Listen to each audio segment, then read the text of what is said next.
Welcome, dear friends, to the Crimson Academy's course on the hidden words. Dear friends, we are yet again exploring the book of the hidden words by Bahá'u'lláh. Among the writings of Bahá'u'lláh in this period, the hidden word stands out as a mighty charter for the salvation of the human soul. It shines as a beacon of light to men lost in the world of darkness and materialism. It gives light to their eyes, enabling them to see the path to their Lord. It also warns them of many pitfalls on their way and extends a helping hand at every turn. The hidden words was revealed by His Holiness Baha'u'lláh in about the year 1858 on the banks of the river Tigris. In one of his tablets, he states that certain of its passages were revealed on a single occasion and recorded in one tablet. The rest, revealed at different times, were later added to these. In the early days of the faith, this compilation was known as the Hidden Book of Fatimeh. Fatimeh was the daughter of His Holiness Muhammad, the holiest and the most outstanding woman of the Islamic dispensation. At a young age, she was married to Ali, the successor to Muhammad, and bore him several children, two of whom, Hassan and Hussein, succeeded their father to become the second and third imams, respectively, of the Shia sect of Islam. Fatimeh was a true and faithful believer and was much devoted to her father. His death plunged her into a state of bitter anguish and grief. According to the traditions of Shia Islam, the Holy Spirit, personified as the angel Gabriel, descended upon her and addressed certain words to her. These were dictated to Ali, her husband, and were revealed to bring consolation to her soul in her bereavement. She died soon after the passing of her illustrious father, the Prophet of Islam. His Holiness Baha'u'lláh has identified the hidden words with the verses which were revealed to Fatimeh. He characterizes it as the essence of that which hath descended from the realm of glory, uttered by the tongue of power and might, and revealed unto the prophets of old. This marvelous collection of heavenly counsels and admonitions can be described as a perfect guidebook for man on his journey to the spiritual worlds of God. The soul of man is not subject to the laws of nature as they operate in this physical world. Rather, it is animated, sustained, and governed by the operation of the great, the eternal covenant of God with man. The hidden words not only sets out the provisions of this universal and everlasting covenant which binds man to his Creator, but also demonstrates the way in which he can be faithful to it. Dear friends, to understand the hidden words, one must appreciate the dual nature of man, namely the association within him of two opposite forces, the spiritual and the physical, the soul and the body. The soul originates from the spiritual worlds of God. It is exalted above matter and the physical kingdom. The individual comes into being when the soul, emanating from these spiritual worlds, becomes associated with the embryo before birth. But this association is far above material relationship, such as egress or regress, entry or exit, since the soul does not belong to the world of matter.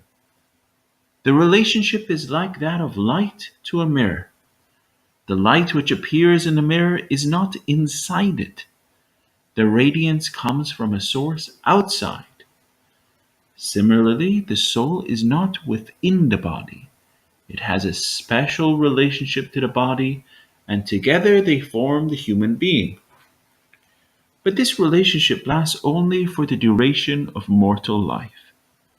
When that ceases, each returns to its origin, the body to the world of dust, and the soul to the spiritual worlds of God, having emanated from the spiritual realms to become an individual being created in the image and likeness of God and capable of acquiring divine qualities and heavenly attributes.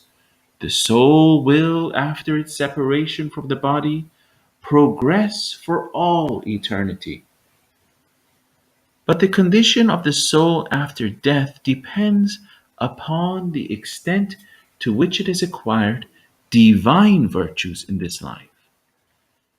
If a child is born without a limb, he will never acquire it after birth and will remain handicapped as long as he lives. Similarly, the soul, if it does not turn to God in this life to become illumined with his guidance, will, though progressing, remain relatively deprived and in darkness. The soul can take with it only good qualities to the next world. It cannot take bad ones, for bad is only the absence of good, as poverty is the absence of riches. Therefore, an evil person is a soul poor in divine virtues. He carries with him only a small measure of heavenly qualities. But a man who has led a virtuous life in this world carries a much greater measure. Through the bounty of God, however, both these souls will progress, but each on its own level. In the next life, according to the teachings of His Holiness Bahá'u'lláh, there are different degrees of existence, and as in this life those on lower levels will not be able to comprehend the attributes and qualities of the souls which dwell in higher realms. The highest station destined for man is to be illumined by the spirit of faith, which comes through recognition of the manifestation of God for the age and through obedience to his commandments. To attain this station is the very purpose for which God created man. The vision of man in mortal life is greatly restricted. Like a prisoner in his cell who cannot see the vastness, the beauty, and the order of a boundless universe which surrounds him, man is limited in his understanding of the spiritual worlds of God. His learning and knowledge, however deep, his intellect, however brilliant, cannot assure his comprehension of spiritual realities. Only through the recognition of Baha'u'lláh in this day, and by turning to him, as a plant does to the sun, can the heart, the dawning place of the attributes of God, be illumined. It is then that man can understand the inner meanings of the utterances of Baha'u'lláh, and so be enlightened and drawn to God. Turning to His Holiness Baha'u'lláh is the key to spiritual growth. In his relationship to Baha'u'lláh, the believer assumes a female role, submitting himself entirely to the will of the manifestation of God, and opening his heart to the influences of his revelation. Then, as a result of this mystical intercourse, the soul of man may conceive and eventually give birth to a child, which is the spirit of faith. The spirit of faith is the fruit yielded by the soul, is especially precious because it is brought into being through the influences of Baha'u'lláh upon the believer. He imparts to the soul a measure of his own power, his beauty, and his light. Once the spirit of faith is born within the soul, it needs nourishment. if it is to grow and mature. Again, the revelation of Baha'u'lláh and his word provide this food. By reading his words and meditating upon them and immersing himself in the ocean of his revelation, a man can develop spiritual qualities, and his spiritual perceptiveness will grow day by day.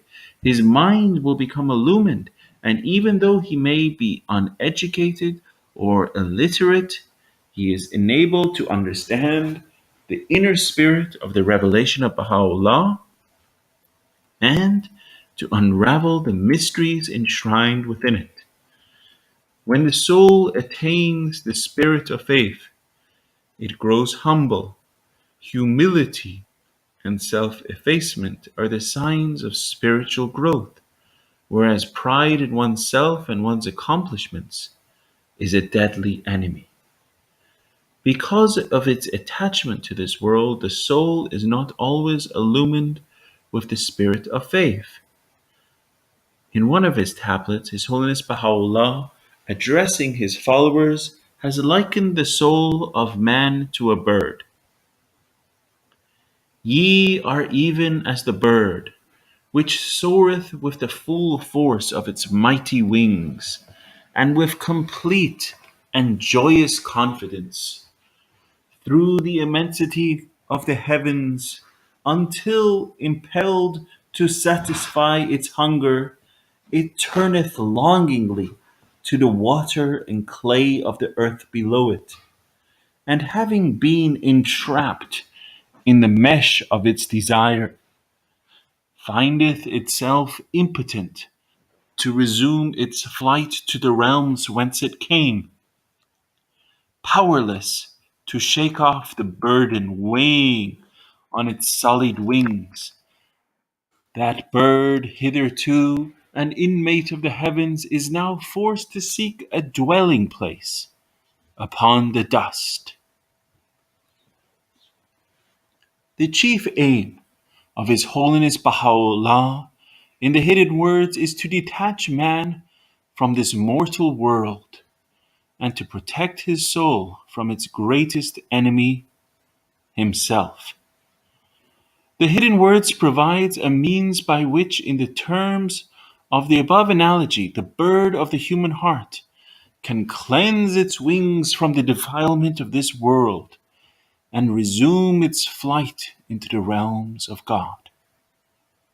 Attachment to this world can be described as anything which prevents the soul from drawing nearer to God. His Holiness Baha'u'lláh has taught that this world and all that is therein is created for the benefit of man. He is entitled to possess all the good things he can earn and enjoy all the legitimate pleasures that life bestows upon him. But at no time must he become attached to them. His Holiness Baha'u'lláh further teaches that man must take a great interest in this life, work for the betterment of this world, and assist in the building of a new world order for mankind. In one of his tablets, His Holiness Baha'u'lláh has made the following remarks. Should a man wish to adorn himself with the ornaments of the earth, to wear its apparels or partake of the benefits it can bestow, no harm can befall him, if he alloweth nothing whatever to intervene between him and God. For God hath ordained every good thing, whether created in the heavens or in the earth, for such of his servants as truly believe in him. Eat ye, O people, of the good things which God hath allowed you, and deprive not yourselves from his wondrous bounties. Render thanks and praise unto him, and be of them that are truly thankful. On the other hand, His Holiness Baha'u'lláh has warned the rich in these words. O ye that pride yourselves on mortal riches, know ye in truth that wealth is a mighty barrier between the seeker and his desire, the lover and his beloved. The rich, but for a few, shall in no wise attain the court of his presence, nor enter the city of content and resignation. Well is it with him who being rich is not hindered by his riches from the eternal kingdom, nor deprived by them of imperishable dominion. By the most great name, the splendor of such a wealthy man shall illuminate the dwellers of heaven, even as the sun enlightens the people of the earth. Whereas riches may become a mighty barrier between man and God, and rich people are often in great danger of attachment, yet people with small worldly possessions can also become attached to material things.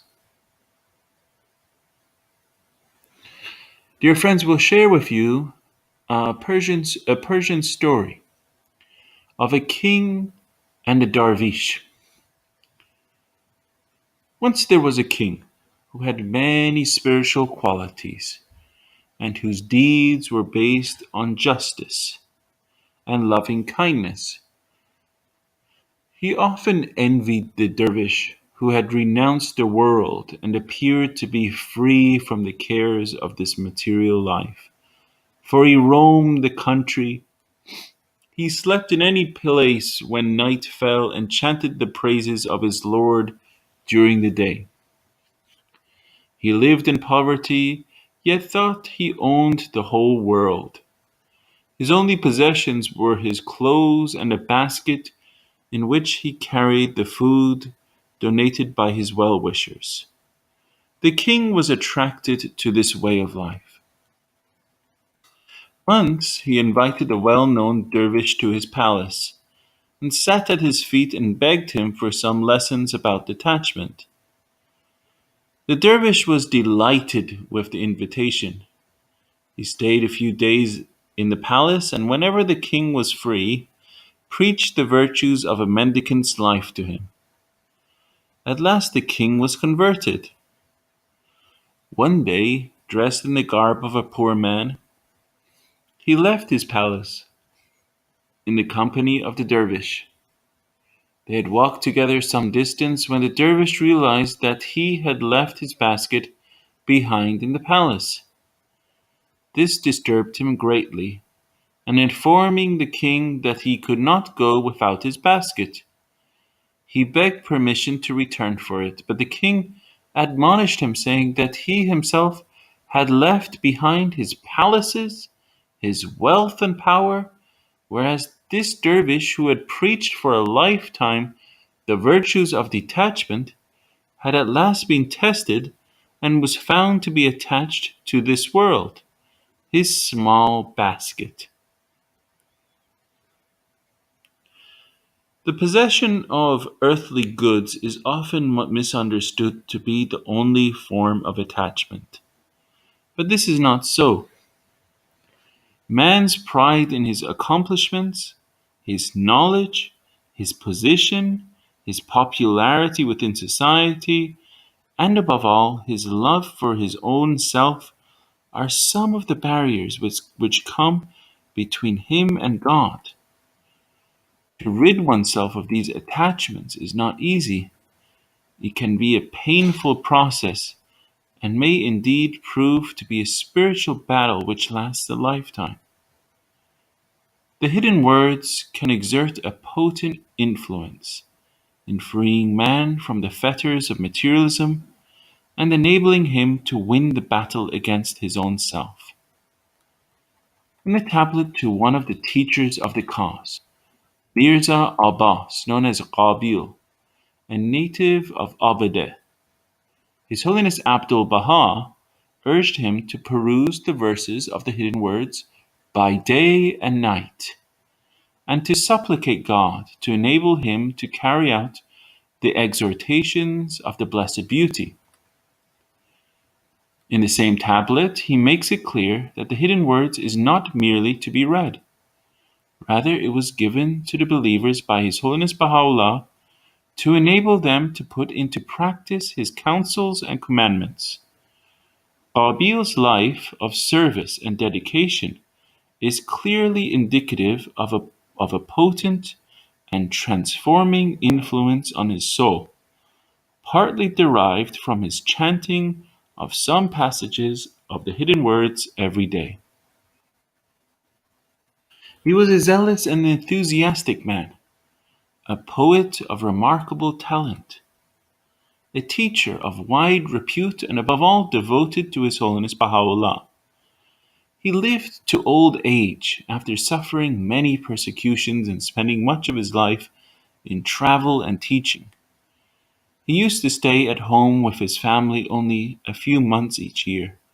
The rest of the time he traveled long distances on a donkey, riding from village to village and town to town.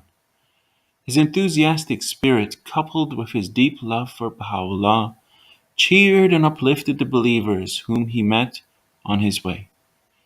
They would gather to meet him, and he would often request them, whenever circumstances permitted, to chant in unison certain tablets or poems of His Holiness Baha'u'llah, which lent themselves to collective chanting, and would teach them to sing together some of his own beautiful, soul-stirring songs composed in praise and glorification of His Holiness Baha'u'llah or His Holiness Abdul Baha.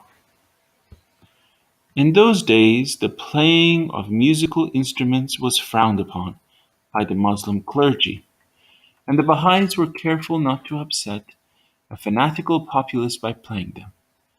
But Qabil had certain genius in clapping his hands to accompany their songs of love and praise. Where greater freedom prevailed, a homemade drum was a welcome accompaniment to his chant of love for Baha'u'llah. The believers, who were often oppressed and persecuted, always welcomed the few days that Qabil spent with them, for he created joy and enthusiasm wherever he went. His Holiness Baha'u'lláh has referred to the revelation of the hidden words in these terms: "The mystic and wondrous bride, hidden ere this beneath the veiling of utterance, hath now by the grace of God and His divine favor been made manifest, even as the resplendent light shed by the beauty of the Beloved. I bear witness, O friends, that the favor is complete, the argument fulfilled, the proof manifest, and the evidence established. Let it now be seen what your endeavors in the path of detachment will reveal. In this wise hath the divine favor been fully vouchsafed unto you and unto them that are in heaven and on earth. All praise to God, the Lord of all worlds." In this book, within the compass of a few pages, His Holiness Baha'u'lláh has given to humanity a prescription which safeguards its well-being and happiness. Speaking with the voice of God, he addresses man and exhorts him to possess a pure, kindly, and radiant heart. He stresses the importance of cleansing his heart, which is the dawning place of the revelation of God, from the influences of the ungodly, calls on him to cast out the stranger, that the friend may enter his home, advises him not to seek fellowship with the ungodly, as this would turn the radiance of the heart into infernal fire, and assures him of the immortality of the soul. He also affirms that God has placed within him the essence of his light, which shall never be extinguished. He confidently asserts that God has made death a messenger of joy to man, establishes a covenant with him to love God, enjoins on him to cling to justice, forbearance, and love, and reminds him that the healer of all of his ills is remembrance of God, and describes the merits of turning to God in prayer at the hour of dawn.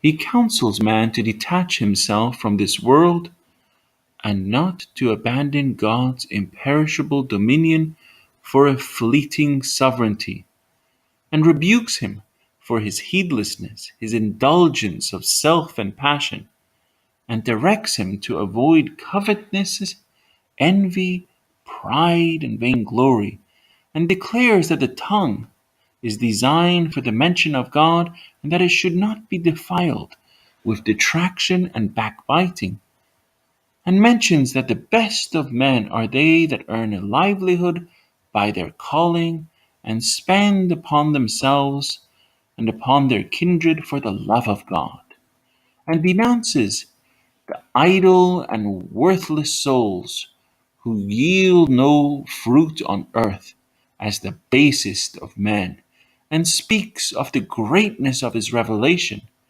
and grieves that only a few souls have been found receptive to his call, and that of these few only a handful have been found with a pure heart and sanctified spirit.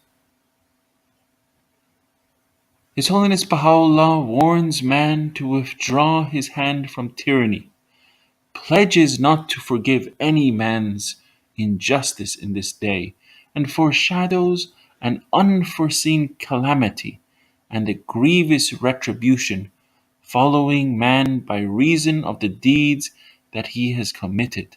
And he admonishes the rich to bestow their wealth upon the poor, and states that wealth is a mighty barrier between the seeker and his desire, the lover and his beloved, and also exalts the station of a rich man who is detached from his wealth to such a position that his splendor shall illuminate the dwellers of heaven, even as the sun enlightens the people of the earth, and urges everyone to show forth deeds that are pure and holy, and describes the powers latent within man in these words.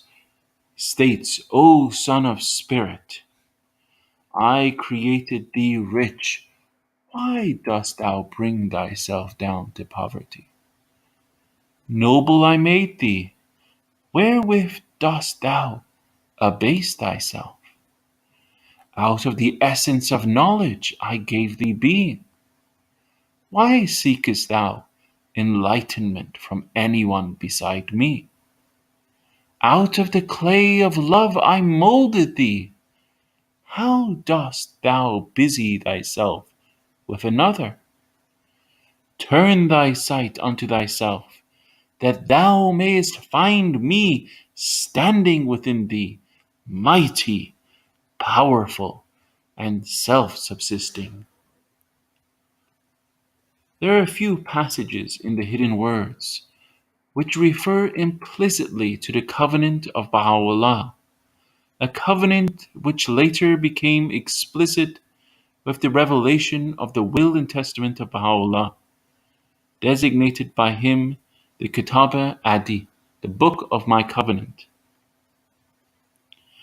His Holiness Abdul Baha, who is the center of that same covenant and the appointed interpreter of the words of His Holiness Baha'u'lláh, has explained the meaning of some of these passages. One instance is the following. O my friends, have ye forgotten that true and radiant morn, when in those hallowed and blessed surroundings ye were all gathered in my presence, beneath the shade of the tree of life, which is planted in the all-glorious paradise?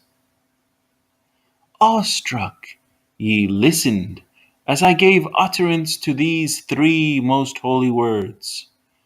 O friends, prefer not your will to mine.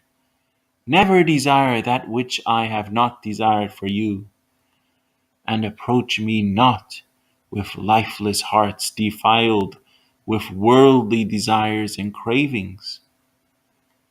Would ye but sanctify your souls, ye would at this present hour recall that place and those surroundings, and the truth of my utterance should be made evident unto all of you. The true and radiant morn, His Holiness Abdul Baha stated, refers to the revelation of the Bab, the tree of life to Baha'u'lláh, and the hallowed and blessed surroundings to the heart of the individual. He further explained that the gathering referred to in this verse was not a physical but a spiritual one. The call of God was raised within the sanctuary of their hearts, but they did not respond and were bewildered and awestruck. In other tablets, Abdul Baha interpreted the meaning of the gathering beneath the shade of the tree of life as the establishment of the covenant of Baha'u'lláh. The Lord, the All-Glorified, in the words of Abdul Baha, hath been beneath the shade of the tree of Anisa, the tree of life, made a new covenant and established a great testament. That this covenant was established at so early a stage in the ministry of Baha'u'lláh is one of the mysteries of divine revelation. Indeed, in a tablet, Abdul Baha stated that when the day star of the revelation of Baha'u'lláh dawned upon humanity, the first ray which shed its light upon those gathered beneath the tree of life was that of the covenant of Baha'u'lláh. Another passage in the Hidden Words which refers to this covenant is the following: O my friends, call ye to mind that covenant ye have entered into with me upon Mount Paran, situate within the hallowed precincts of Zaman. I have taken to witness the concourse on high and the dwellers in the city of eternity. Yet now none do I find faithful unto the covenant. Of a certainty pride and rebellion have effaced it from the hearts, in such wise that no trace thereof remaineth. Yet knowing this, I waited and disclosed it not. His Holiness Abdul Baha has stated that the covenant upon Mount Paran refers to the covenant of Baha'u'lláh, which was written by the exalted pen in the Holy Land, and which was announced there after his ascension. Finally, the wings and the comb mentioned in the following verse are both interpreted by Abdul Baha as the covenant of Baha'u'lláh. O son of desire, how long wilt thou soar in the realms of desire? Wings have I bestowed upon thee, that thou mayest fly to the realms of mystic holiness, and not the regions of satanic fancy. The comb, too, have I given thee, that thou mayest dress my raven locks, and not lacerate my throat. In the Hidden Words, His Holiness Baha'u'lláh has mentioned certain tablets, such as the fifth tablet of paradise and the ruby tablet, together with certain lines from them. Abdul Baha has clearly indicated that none of these tablets or lines has been revealed in this world. They are preserved in the kingdom of God and in the realms of heaven. There is another passage in the Hidden Words which is of great significance, inasmuch as it reveals the nature and intensity of the revelation of Baha'u'lláh and his exalted station. It is the following: O Son of Justice, in the night season the beauty of the immortal being hath repaired from the emerald height of fidelity unto the Sadratul Muntaha, and wept with such a weeping that the concourse on high and the dwellers of the realms above wailed at his lamenting. Whereupon they were asked, Why the wailing and weeping? He made reply, As bidden, I waited expectant upon the hill of faithfulness, yet inhaled not from them that dwell on earth the fragrance of fidelity. Then summoned to return I beheld, and lo, certain doves of holiness were sore tried within the claws of the dogs of earth. Thereupon the maid of heaven